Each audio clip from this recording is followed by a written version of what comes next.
Ministro, é inevitável eu não começar essa conversa pedindo o seu comentário sobre os eventos de ontem, com essa confusão no PSDB e também a desistência, pelo menos nesse momento, da candidatura de Sérgio Moro.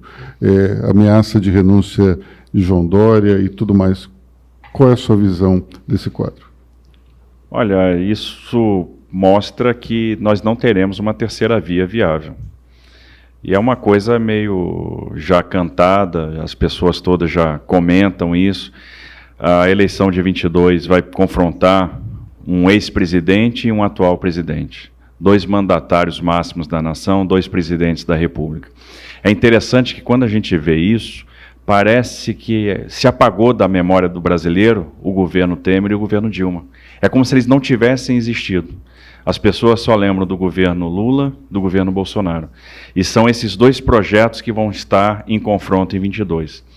São os 2 maiores líderes da história política recente e ambos têm parcelas expressivas do eleitorado, um eleitorado fiel. E aí não há espaço para uma terceira via dentro desse cenário. E os números vêm mostrando isso. O que a gente observa é a candidatura do João Dória não decolando, e uma reação forte do PSDB em relação a isso, tentando construir um outro caminho, e um caminho que não foi aquele das prévias. Então, houve aí um movimento que envolveu Eduardo Leite no início da semana passada, e eclodiu com este movimento agora de defesa do João Dória, ameaçando não se candidatar, continuar no governo. E ele conseguiu aí do PSDB um compromisso, né, de respeito às prévias que haviam sido realizadas.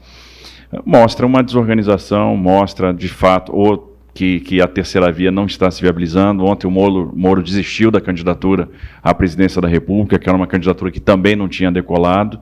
Então mostra que não há espaço para a terceira via, que a gente já está vivendo o segundo turno, e esse segundo turno vai ser entre Jair Bolsonaro e Lula. Um primeiro turno com cara de segundo turno. É um primeiro turno com cara de segundo turno. Bom, dentro dessa reorganização política, o governador Geraldo Alckmin saiu da disputa em São Paulo e abriu um caminho enorme para a sua candidatura. E é óbvio que dentro desse contexto nós temos que pensar nas coligações. Eu sei que o senhor acabou de fechar um acordo político, eu queria que contasse para todos aqui.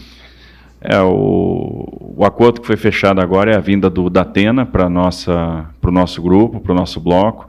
O Datena se filiou ontem ao PSC, saiu da União Brasil, deverá ser o nosso candidato ao Senado, é um grande comunicador, vem pontuando bem nas pesquisas para Senado, na casa aí dos 32, 33 pontos.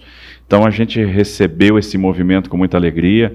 O Datena também percebeu a desorganização do outro lado e viu que aquilo poderia gerar um comprometimento, falta segurança para quem está nesse grupo, e por isso ele resolveu nos procurar, e a gente fechou esse acordo que está sendo divulgado agora. Vocês estão sabendo praticamente em primeira mão, né, da filiação aí do Datena ao PSC, né, então ele saindo do União Brasil e se incorporando à nossa candidatura. O movimento do Geraldo Alckmin realmente abriu uma brecha, né, abriu um espaço. Ninguém esperava esse movimento, absolutamente ninguém, talvez só o presidente Bolsonaro. Porque lá atrás, quando se falava nas eleições de São Paulo, a gente dizia o seguinte: olha, presidente, o senhor precisa de um palanque forte numa eleição que vai ser muito disputada, vai ser muito acirrada. Por que você não conversa com o Geraldo, né, que tem 4 mandatos, que está mais ao centro, mais à direita? Eu acho que é perfeitamente possível construir essa aliança. E lá atrás ele dizia: eu não vou conversar com ele porque ele vai bandear para o outro lado, que ele vai mudar de lado. E isso é uma coisa impressionante, porque o presidente acaba tendo uma visão do jogo que ninguém tem, absolutamente ninguém tem. E o que ele acaba falando acaba se confirmando. Eu me lembro no dia que o Moro ia pedir demissão, quando houve a exoneração do Valeixo, e eu tinha tido uma conversa com o Moro pela manhã bem cedo, E a conversa foi muito ruim, e eu cheguei, presidente, olha, eu tive uma conversa com o Moro, e na verdade o que eu tinha pedido ao Moro é que ele pensasse no Brasil, que a gente estava vivendo um momento de crise sanitária, era necessário deixar a vaidade de lado, e não era possível que a gente não arrumasse dentro da Polícia Federal um excelente quadro que trouxesse ali também, que tivesse uma confiança do presidente da República, e a resposta foi extremamente negativa. E quando a gente falou para o presidente, olha, por que você não conversa com o Moro? Ele vai sair falando coisas que eu acho que ele não deve falar, e isso vai ser ruim para o senhor, vai trazer um desgaste. Acho que ele está aí pensando alguma coisa politicamente para frente. O presidente disse, não esquenta a cabeça, não vai a lugar nenhum. Ele queimou a largada. Então, o presidente tem uma visão do jogo que é extraordinária, assim, ele tem uma sensibilidade política, tem uma intuição, tem um faro que, sinceramente, só quem está perto consegue entender, assim, é realmente muito impressionante. Assim, a gente, às vezes, pô, da onde ele tirou isso? O fato é que ele tem essas sacadas, tem essa inspiração, tem essa intuição, e geralmente o que ele fala acontece. É interessante porque a visão de quem está de fora é a oposta, é de que o presidente é um tanto quanto destrambelhado e vai agindo meio que por impulso. Não, é a visão que às vezes as pessoas têm, mas eu vou contar um caso que é interessante. Nós estávamos inaugurando a ponte do Abunã, fica na ponta do Abunã, na divisa, né, de Rondônia com Acre. A ponte é toda em Rondônia, mas é necessária para quem acessa o estado do Acre. O estado do Acre, durante anos, décadas, viveu isolamento, ou seja, para você chegar no Acre, você tinha necessariamente que pegar uma balsa para atravessar o Rio Madeira.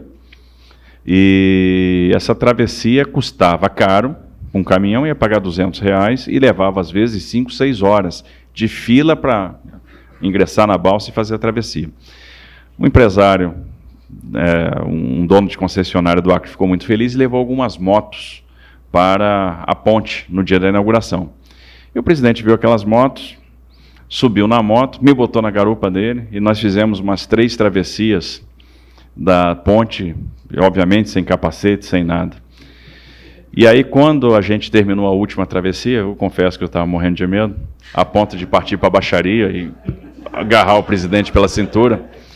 Quando a gente terminou a última travessia, ele saiu da moto, virou para mim e disse assim, Capita, que ele me chama de Capita, porque eu também era capitão do Exército. Qual vai ser a notícia? Eu digo, presidente, a notícia vai ser que a gente atravessou a ponte sem moto, sem capacete. Ele falou, exatamente, a notícia vai ser essa. Nós atravessamos a ponte sem capacete. Só que eles vão falar da ponte, eles vão falar da inauguração dessa obra, que levou décadas, e do contrário ninguém ia falar. Outra coisa, essa foto nossa aqui, atravessando a ponte, você acha que vai ter quantas curtidas? Eu falei, presidente, não faço ideia. Ele falou, nas primeiras horas, 3 milhões de curtidas nas minhas redes sociais. Então, sabe o que é isso, Capita? Eu falei, não, presidente, isso é publicidade de graça. Presidente, é assim. É por isso que se atravessou uma recessão brutal na Argentina, né, que subtraiu exportações industriais brasileiras, se atravessou o desastre de Brumadinho, se atravessou a crise do Covid, se atravessou a crise hídrica, se está atravessando a guerra da Ucrânia, né, e com todas essas crises, o governo aprovou reformas para o mercado, manteve uma trajetória de consolidação fiscal, está gerando emprego, o Brasil vai crescer e a popularidade dele está em alta. Qualquer outra pessoa que tivesse atravessado as mesmas crises, com a mesma oposição sistemática da mídia, teria derretido. O Bolsonaro não derreteu, era um fenômeno. Mas existe um grau de rejeição nas pesquisas ainda alto, né? É natural que exista esse grau. Por quê? As pessoas não conseguem perceber o porquê a vida piorou. Elas só percebem que a vida piorou. Uma eleição é um confronto de pessimismo e otimismo, de medo e esperança. As pessoas estão com medo, porque elas perderam poder aquisitivo, porque a inflação está corroendo os salários, porque o preço do combustível está alto. E aí, quem é o culpado? É o mandatário da vez. Ninguém vai lembrar que teve uma guerra da Ucrânia, que teve uma crise do Covid, que nós temos uma inflação que boa parte é internacional. Ninguém consegue perceber isso. Então, você transfere a responsabilidade ou o seu temor e coloca na conta do mandatário da vez. E aí ninguém vai fazer racionalmente o confronto de projetos. Olha só, nós caminhamos na direção de uma economia de mercado, nós aprovamos reformas importantes. Ninguém vai pensar que nós aprovamos o marco do saneamento, que nós tínhamos 30 milhões de brasileiros sem acesso à água potável e 100 milhões de brasileiros sem coleta e tratamento de esgoto, e agora nós aprovamos, e ano passado você contratou os primeiros 50 bilhões de reais em projetos de saneamento. Ninguém vai levar em consideração que você fez 143 leilões de infraestrutura e contratou 836 bi de reais em investimentos que vão se materializar nos próximos anos. Ninguém vai levar em consideração que você aprovou a autonomia do Banco Central, que você aprovou a lei das falências, o marco das startups, a lei das agências. Isso passa em branco. E, de repente, você absorve um discurso que vou interferir na mídia, vou governar com MST e MTST, vou interferir nos preços da Petrobras, vou implodir a reforma trabalhista, vou voltar ao imposto sindical, né, vou implodir o teto dos gastos. Esse é o confronto que está na mesa hoje. E aí, que escolha que nós vamos fazer? Porque o que a gente tem que perceber é que o caminho que nós trilhamos vai nos dar futuro. E se a gente não tivesse passado por essas crises, os dados apontavam, até março do ano de 2020, que nós cresceríamos em 2020 alguma coisa perto dos 4,5%. A arrecadação estava mostrando isso. Quem é que vai levar em consideração que nós estamos vivendo um momento, por exemplo, de transição de economia marrom para economia verde, que está faltando semicondutores, que o mercado internacional se desorganizou? Não, vamos botar na conta do mandatário. Se a gente não tiver capacidade de explicar isso, a escolha de projeto pode ser muito ruim. E é isso que a gente precisa evitar, porque no final se plantou muito futuro nesses anos. Podem ter certeza que o que está plantado vai gerar muito emprego e vai transformar o Brasil. O Brasil vai ter, por exemplo, uma infraestrutura muito mais eficiente, muito mais sustentável, uma matriz mais equilibrada e mais barata. Então, acho que é esse confronto que a gente vai ter que fazer, é mostrar o que foi feito. Por exemplo, todo mundo se vende que a gestão de pandemia foi um desastre, foi ruim. E aí a minha pergunta é, será que foi? Nós tivemos a maior injeção de liquidez na nossa história. Por meio do benefício emergencial, nós conseguimos preservar empregos. O governo postergou o pagamento de dívida, aportou dinheiro aos estados e municípios, congelou 2 anos de salário e, por causa disso, estados e municípios tiveram o melhor resultado fiscal desde 1991. Ou seja, a gente conseguiu superar a crise e, se não fossem tomadas essas medidas, estados e municípios não teriam pagado salário. Os funcionários públicos não iam receber, vários entes não pagariam salários. E, de repente, estados que estavam quebrados hoje estão no azul, está todo mundo no azul. Por quê? Nós tivemos uma safra excepcional de grandes gestores? Não, porque as medidas que foram tomadas foram corretas. Nós preservamos os empregos, né, quando o governo assumiu parte do salário e permitiu a interrupção ou a negociação dos contratos de trabalho. Veio o auxílio emergencial, que manteve ali uma capacidade de compra e aquilo que virou poupança num determinado momento, se transformou em consumo e isso manteve a roda da economia girando. A gente conseguiu, por exemplo, nós operamos com uma taxa de juro baixa durante o período do Covid para manter a economia viva e agora a gente está com um degrau a mais acima do juro neutro, o que vai nos permitir uma redução da inflação. E interessante, a gente está vendo um aporte, um fluxo de recursos para o Brasil enorme. Basta ver o que está acontecendo no câmbio. O mundo talvez já tenha percebido que a inflação vai ser um efeito persistente, não é algo passageiro, é algo que veio para ficar durante algum tempo e que as empresas brasileiras operam melhor nesse ambiente do que empresas de outros lugares do mundo. E, no final das contas, o fluxo financeiro está vindo para cá. Tem certas coisas que a gente vai precisar mostrar, sob pena de levar o Brasil para um caminho muito ruim.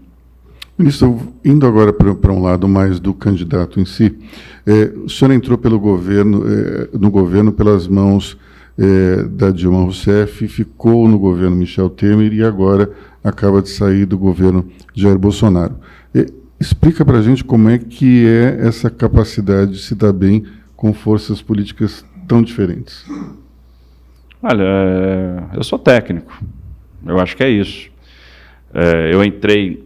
Por que eu fui parar no governo Dilma Rousseff? Porque eu era auditor, eu era coordenador geral de auditoria da área de transportes da Controladoria Geral da União, fazia as auditorias do Ministério dos Transportes e o DENIT estava vindo de 6 operações de Polícia Federal em sequência. E um escândalo que afastou o ministro dos Transportes, direção da Valec, direção do DENIT. Então, eu fui chamado para intervir, para fazer um trabalho ali de limpeza, um trabalho de reorganização, de recuperação de autoestima, que foi exatamente o que a gente fez, sempre atuando tecnicamente. Eu tinha uma missão, era estruturar o DENIT para ser capaz de prover infraestrutura, e foi exatamente o que a gente fez. Eu fui lá para resolver o problema. No governo Michel, eu fui chamado para usar a experiência que eu tinha em infraestrutura para estruturar o programa de concessões e privatizações. Então, eu fui para a Secretaria do Programa de Parceria de Investimento, programa recém-criado. E o governo Michel, para mim, marca o rompimento de uma era anti-business e o ingresso numa era pró-business. Então, foi um governo muito importante. Uma série de reformas começam a tomar corpo no período do Michel Temer. E nós fizemos 127 leilões de concessão e privatização em 2 anos e meio. E agora, o próprio presidente Bolsonaro, vendo isso, né, quando eu fui apresentado a ele, disse, olha, você é a pessoa para estar à frente no meu Ministério da Infraestrutura. E aí uma coisa interessante, o presidente Bolsonaro não descontinuou projetos, manteve as equipes, ou seja, ele encarou a questão da infraestrutura como uma questão de Estado. E confesso que, do tempo que eu tenho de estrada, foi a primeira vez que eu vi isso acontecer. Nenhum presidente mantinha equipes e mantinha projetos. Ele entendeu que isso era importante. Então, eu acho que a postura técnica, a postura pragmática, a vontade de resolver problemas, fez com que eu circulasse bem, com que eu trabalhasse no governo PT, que eu trabalhasse no governo do MDB e que eu trabalhasse no governo do presidente Bolsonaro. Então, e sem dificuldade de trânsito, sem dificuldade, inclusive, com os bolsonaristas ou com quem quer que seja. E isso me conferiu uma boa capacidade de diálogo com o Congresso. Nós aprovamos a reforma da cabotagem, né? Nós mudamos o marco da cabotagem, nós aprovamos a abertura do mercado ferroviário, a gente aprovou a abertura do mercado de ônibus, né, do mercado de transporte rodoviário interestadual de passageiro. A gente mandou para lá agora a medida provisória da abertura do mercado de aviação, do voo simples. E esses marcos foram sendo aprovados, sempre com negociação. A gente sempre negociou muito bem com o Tribunal de Contas da União, porque, observe, ninguém faz tanto leilão de infraestrutura, e os leilões todos passam previamente pelo Tribunal de Contas, se não tiver uma boa capacidade de interlocução, inclusive com o Judiciário. Porque no Brasil existe a tal da urgência fabricada. Uma chuva, uma saraivada de liminares, ou pedidos de liminares na véspera de cada leilão. A gente fez essa semana a primeira privatização portuária da nossa história, mas até 11 horas da noite a gente estava derrubando a ação. A gente derruba, não tem problema. A gente está acostumado a trabalhar assim. E a gente garante a segurança jurídica, garante que aqueles projetos vão para frente. Observe que a gente fez a primeira privatização portuária, não teve greve de portuário, não teve paralisação de porto, não teve nada, os postos estão operando, e a gente está falando sem tabu da privatização no Porto de Santos. A gente fez a primeira, que foi do Espírito Santo, para entender os desafios regulatórios, conseguimos entender, fizemos essa privatização e já estamos preparando, né, estruturando aquela que é a maior, vai ser a privatização no maior porto da América Latina, que vai se transformar no maior porto do Hemisfério Sul, e eu acho que a gente vai ser muito bem sucedido também. Bom, agora vamos falar um pouco mais da candidatura ao governo do Estado. Os seus adversários dizem que o senhor nunca morou aqui. Não sei se isso é verdade. Bom, mas primeiro, enfim. eu preciso estudar mais, porque eu comecei minha carreira aqui, que eu fui aluno da Escola Preparatória de Cadetes, eu morei em Campinas. Segundo, o que o paulista quer? Outro dia eu estava na redação de um jornal, não vou falar qual, e conversando com o corpo editorial. E o editor disse assim, você tem cara de paulista, você tem alma de paulista. E tenho mesmo. Tem sotaque também de paulista. Não, sotaque eu não sei se eu tenho, não. Mas alma de paulista... Estou acostumado, eu sou engenheiro. Eu fui treinado para resolver problema. Então, estou acostumado a arregaçar a manga e resolver problema. Porque fazer o que a gente fez na infraestrutura nos últimos 3 anos, pode procurar nos últimos 30 aí para ver se alguém fez. Bom, antes de falar dos temas propriamente ditos de campanha, eu queria fazer uma provocação, lembrando o seu possível adversário, Márcio França, que disse que num debate iria perguntar para que time o senhor torce. Só não vale falar Guarani e Ponte Preta. Não, eu não falaria nem Guarani nem Ponte Preta, porque se eu falar Guarani, a turma da Ponte Preta vai ficar chateada. E se eu falar Ponte Preta, a turma do Guarani também vai ficar chateada. Mas se esse é o melhor que ele pode fazer num debate, a gente está mal. A gente está muito mal. Não interessa o time que eu torço, que eu vou ser o governador de todas as torcidas. Eu tenho que ter capacidade de perceber onde é que estão os problemas e resolver esses problemas. Vamos discutir os problemas de financiamento da saúde. Vamos discutir o problema de moradia. E quem vive na cidade de São Paulo está percebendo que cada praça virou um campo de refugiado, virou um acampamento. Vamos discutir os problemas de segurança pública. Vamos discutir os problemas das 1.100 obras paradas do Estado de São Paulo. Então, o time que eu torço, isso é absolutamente irrelevante. Eu quero mais é que ele pergunte mesmo. E se é o melhor que ele vai poder fazer é ficar nisso, sinceramente, não merecia nem ser candidato. Bom, eu tenho um amigo que diz que todo político deveria torcer pelo Juventus, porque é um time que todo mundo gosta e não faz mal a ninguém. Juventus tem uma curiosidade. Alguém conhece a história do Juventus? Sabe por que o nome do time é Juventus e por que a camisa é grená? Porque o Juventus foi fundado por 2 irmãos de Torino. Um torcedor da Juve, da La Vecchia Signora, da Juventus de Turim, outro torcedor do Torino. Para os dois ficarem contemplados, o time se chama Juventus e a camisa tem a cor do Torino. Bom, falando agora... Aliás, só mais uma curiosidade. Reza a lenda aí, isso quem fala é o próprio Pelé, o gol mais bonito da carreira do Pelé foi feito na Juventus. E é um gol que não tem registro cinematográfico. Bom, falando agora então da candidatura propriamente dita e dos planos, já que o senhor citou população de rua, que hoje é um problema sério na cidade, eu sei que isso é uma questão que envolve a prefeitura, mas qual seria a solução para esse problema? É interessante que a solução não é simples, a solução é complexa, porque não é simplesmente construir uma política habitacional. Não é simplesmente você construir casa, vem cá, tem uma casa aqui para você, sai aqui da rua que você vem para casa. Porque o cara que está morando na rua, e aí a gente tem que perceber o seguinte, hoje o morador de rua tem um perfil um pouco diferente. Antigamente era a pessoa que tinha algum desajuste, tinha se entregado ao alcoolismo, tinha se entregado à droga, e a família mesmo expulsava esse sujeito de casa. Ele não tinha um amparo, ele era um excluído. Agora a gente tem um outro movimento, nós temos famílias inteiras que estão indo para a rua, pelo desemprego, por terem perdido a capacidade de manter a sua moradia. E não adianta você construir uma casa, não sei aonde, olha, vai para lá. Porque a pessoa se acostumou a morar perto do local onde ela tira seu sustento. Não adianta levar a pessoa para lá e não levar o seu animal de estimação. Não adianta levar a pessoa para um determinado local e não levar o seu carrinho de coleta de lixo. Então, para resolver o problema, você tem que, primeiro, estabelecer confiança. E a resolução de um problema habitacional é um misto de política, de assistência e desenvolvimento social. Eu não gosto nem muito de falar em assistência social, a gente tem que falar em desenvolvimento social, porque a maneira como as pessoas encararam a assistência social é que leva à não efetividade dos programas de assistência. No final das contas, por que a gente tem que falar em desenvolvimento? Porque para resolver o problema você tem que estabelecer ponte com oportunidade.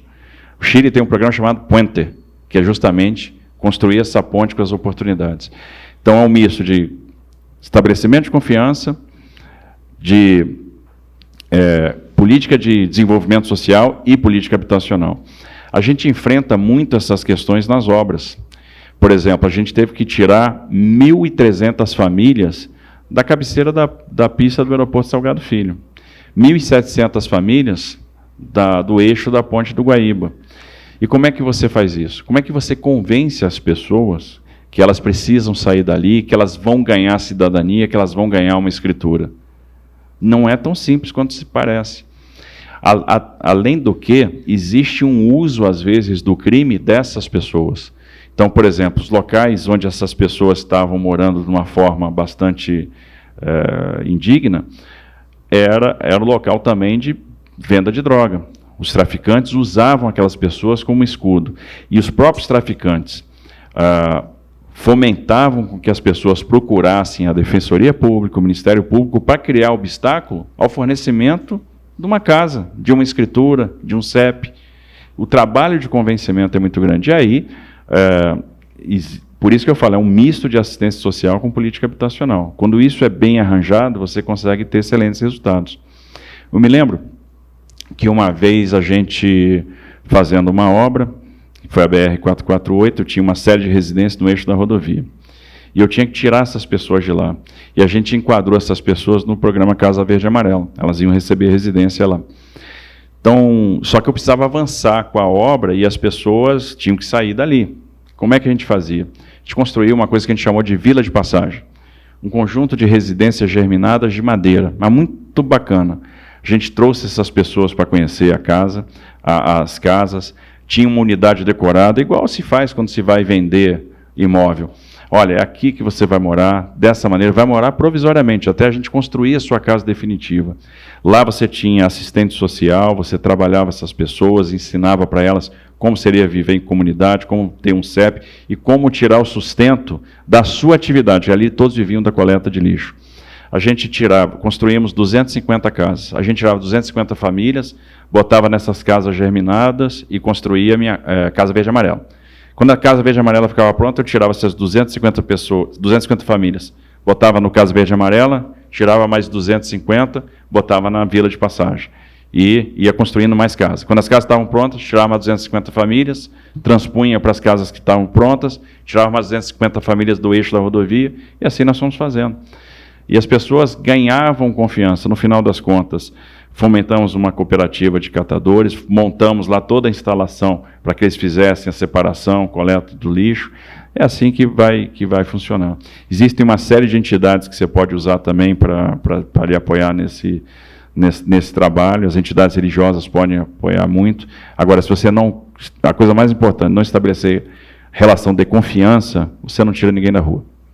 Esse é um fenômeno que também tem implicações na segurança pública, né? E quais são os seus planos especificamente para essa área?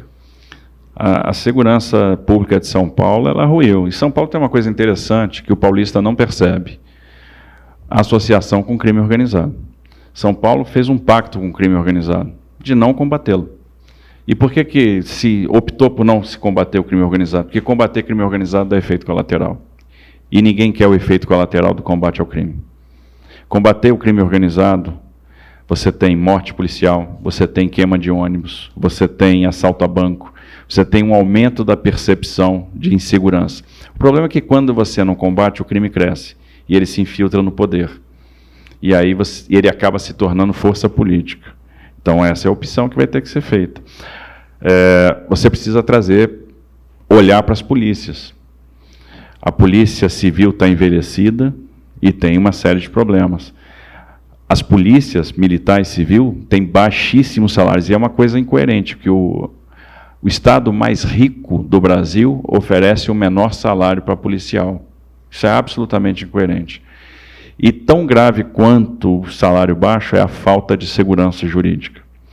O negócio é tão dramático que outro dia, conversando com PMs, conversando com um capitão, eu perguntei, eu sempre pergunto isso, eu fui oficial do Exército muito tempo, tive 17 anos nas Forças Armadas, você é aspirante de que turma? Ele disse, sou aspirante da turma de 2000, e você é capitão.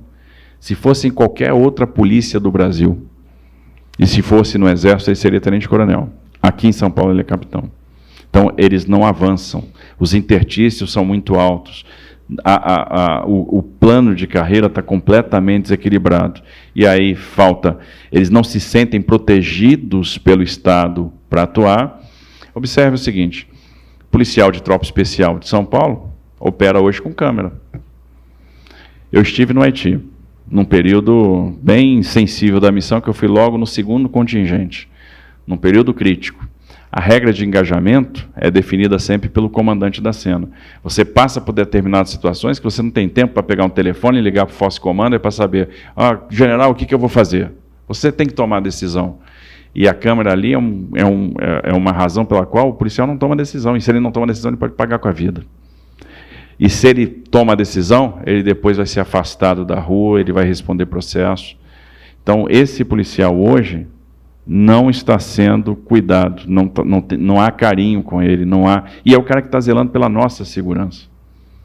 E hoje todo mundo está reclamando de segurança, está dizendo que sai de casa é assaltado na Paulista, né? Então, é assaltado em todo lugar. Então, a gente tem que olhar com carinho para a questão da segurança. Eu acho que o combate ao crime organizado envolve articulação federativa, e isso é uma coisa interessante. O desalinhamento do governo estadual com o governo federal por meio de anos só prejudicou o Estado.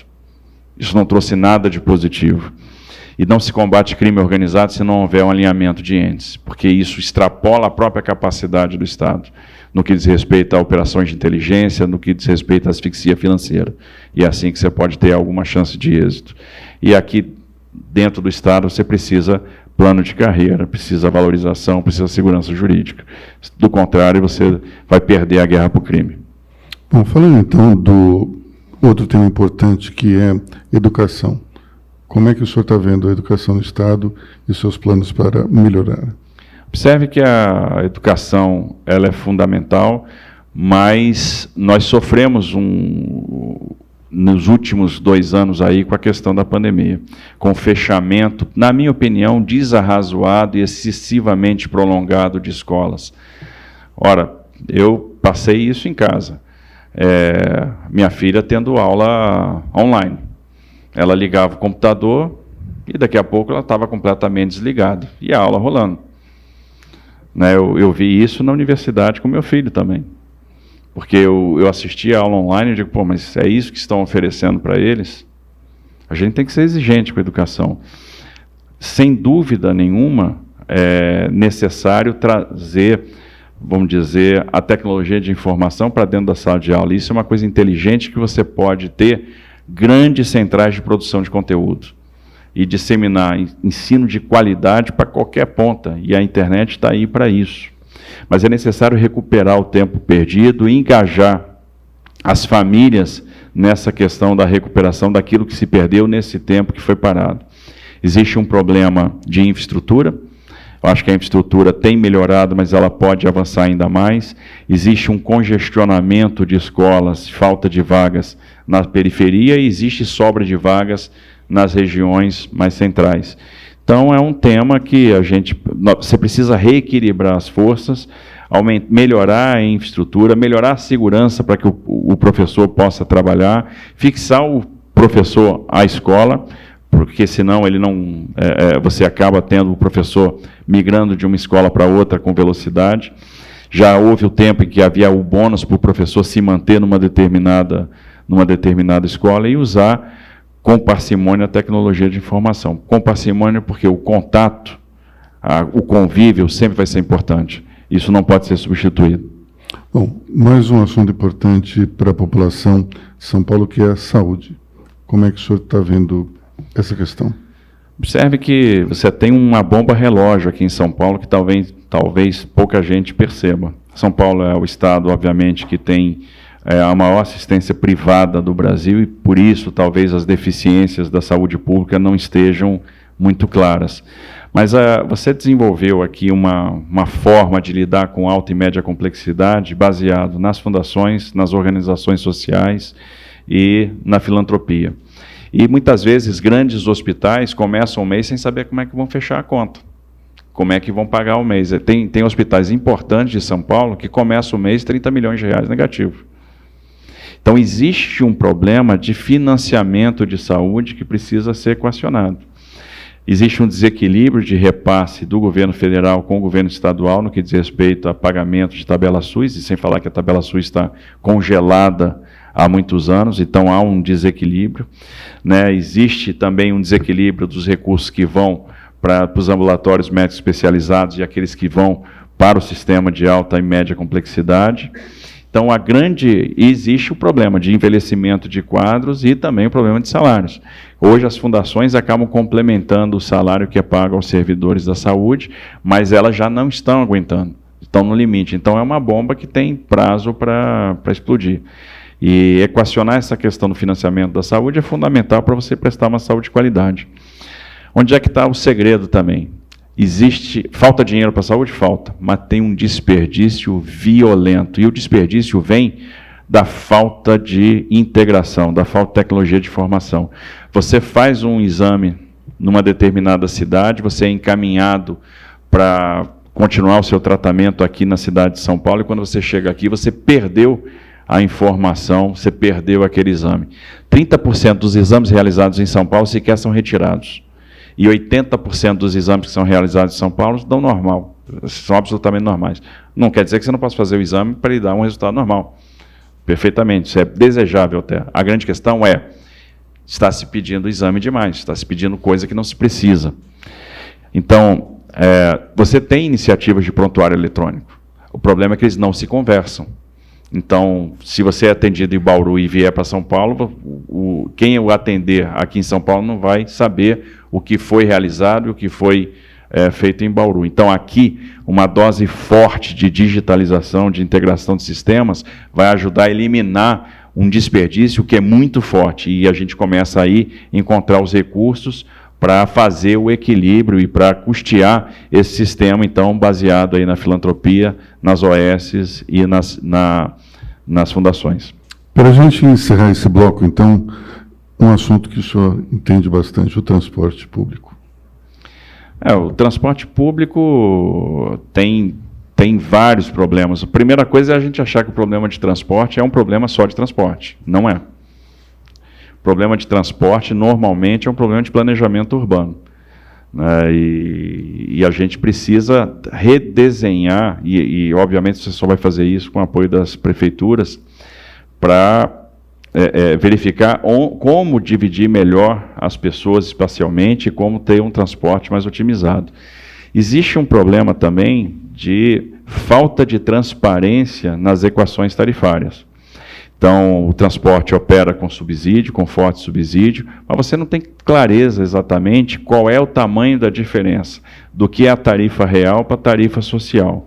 Essas informações são caixa preta, estão sempre guardadas a 7 chaves.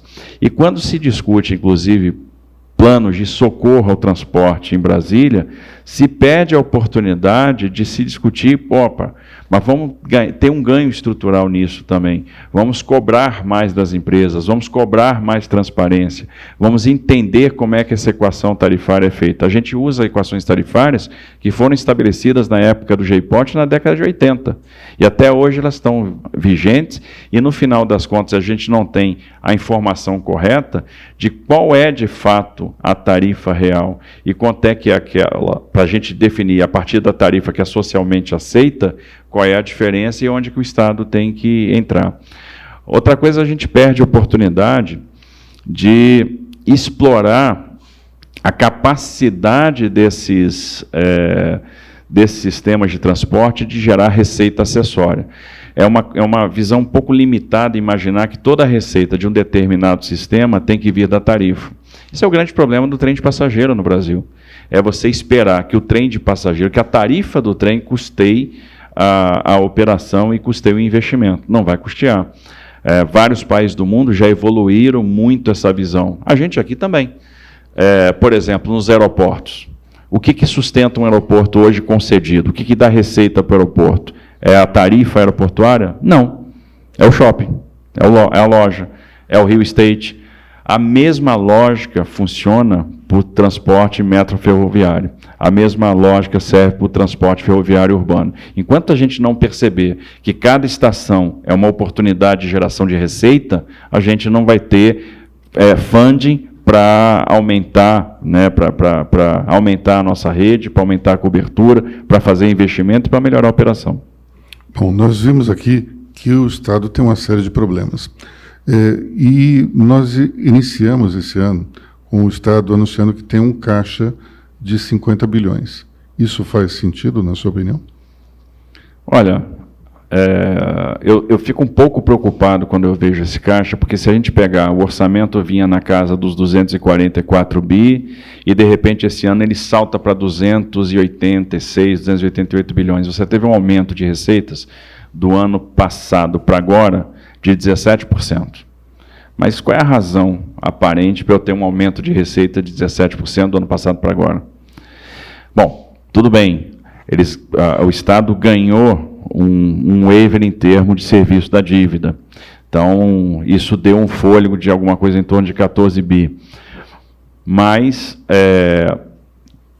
eu fico preocupado com o andamento do orçamento, porque você tem agora a repercussão da redução do IPI, que, de certa forma, vai interferir em alguma medida da arrecadação do Estado. Você tem a questão da mudança da lógica do ICMS do combustível. O ICMS do combustível em São Paulo é 8% da arrecadação, não é tão dramático quanto alguns estados, que chega a ser 26%, mas você tem uma perda de arrecadação com uma projeção inicial de receita que é 17% superior à do ano passado. Então, isso significa que pode ser que tenha havido alguma majoração de receita e o casamento dessa receita majorada com as despesas, porque o orçamento nasce equilibrado. E pode ser que lá na frente você tenha que passar por algum tipo de contingenciamento. E me preocupa o despejo de dinheiro que está sendo feito aí politicamente, na minha opinião, em projetos que não são estruturados. Então, a gente, às vezes, perde a oportunidade no uso político desse recurso. Bom, nós vamos encerrando a nossa transmissão por aqui. Eu agradeço a atenção de todos e nós vamos abrir agora, depois que encerramos o sinal, para as perguntas da plateia. Muito obrigado e até a próxima.